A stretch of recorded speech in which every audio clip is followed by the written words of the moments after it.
What's up YouTube, Andre here guys, back with another video. Today it's going to be all about the XA2 Ultra, which is the successor on the XA1 Ultra from Sony. Super excited about today's video, so let's just get straight into it. Now let's start off with the design of the phone. Now the thing that jumps up straight away is the camera placement on the back of the phone and the addition of a fingerprint scanner, which the XA1 Ultra never had. Both of these are positioned central to the phone and not in the corner like on the XA1 Ultra, and I really like how the camera and the fingerprint scanner are both the same size and positioned on top of each other. It just gives it a little bit of a cleaner look on the back. And I'm also really happy that Sony have decided to add a fingerprint scanner on this phone because it will allow it to compete with Samsung mid-range phones such as the A5. Now you'll also notice that the phone features a dual lens setup on the front of the phone, as opposed to a one lens on the XA1 Ultra. Now the pattern is XA1 Ultra, one lens, XA2 Ultra, two lens. Will XA3 Ultra have three lens? Never mind. Now to me this dual lens setup looks like the phone has eyes, but what do you guys think? Also they're positioned on each side of the earpiece. I'm really glad that Sony done that. If they had two lenses on one side, it may look a little bit strange or weird or out of place. Now this year the XA2 Ultra is sized up at 163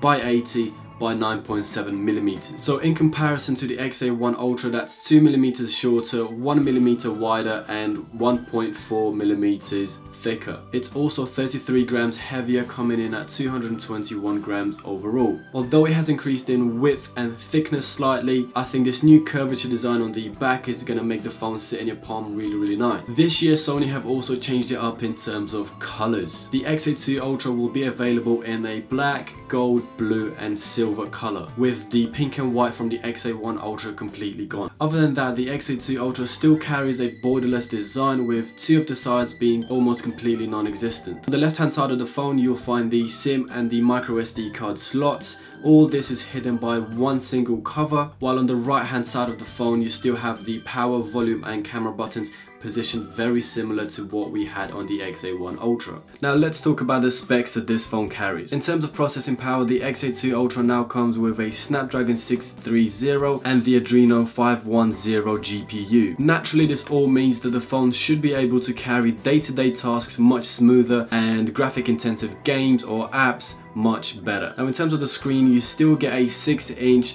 Full HD 1080p display with a 76.1% screen to body ratio. Now the PPI density stays the same at 367. This means that there are 367 pixels per inch, so how sharp or crisp a display is. Now in terms of the back camera, everything is pretty much the same as on the XA1 Ultra. You have a 23 megapixel f2.0 24mm lens with stereo sound recording. The only difference really being that you can now record at 2160p at 30 frames per second, whereas on the XA1 Ultra you are only able to achieve 1080p at 30 frames per second. You can also record slow motion at 120 frames per second, and Sony are claiming that you can go from launch to capture in 0.6 seconds. So taking a picture is very quick and you shouldn't really miss a shot. Now it's the front camera where it gets really interesting. You have a dual lens setup with one lens being bigger than the other. One is a 16 megapixel f2.0 23mm lens and the other is an 8 megapixel f2.4. The lens with the 16 megapixel has an 80-degree viewing angle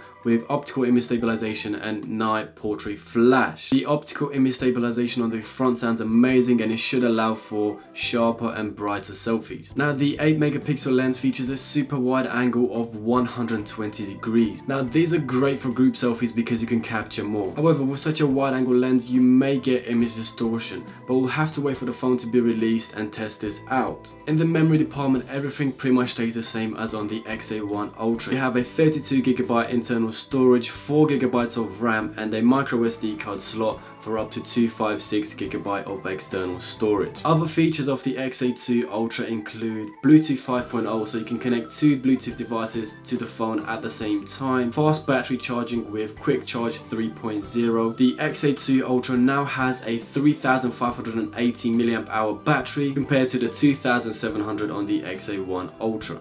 Amazing, so that's this year's XA2 Ultra from Sony. Now what did you guys think in terms of the design, in terms of the 2-lens setup, and in terms of this new color change of the phone?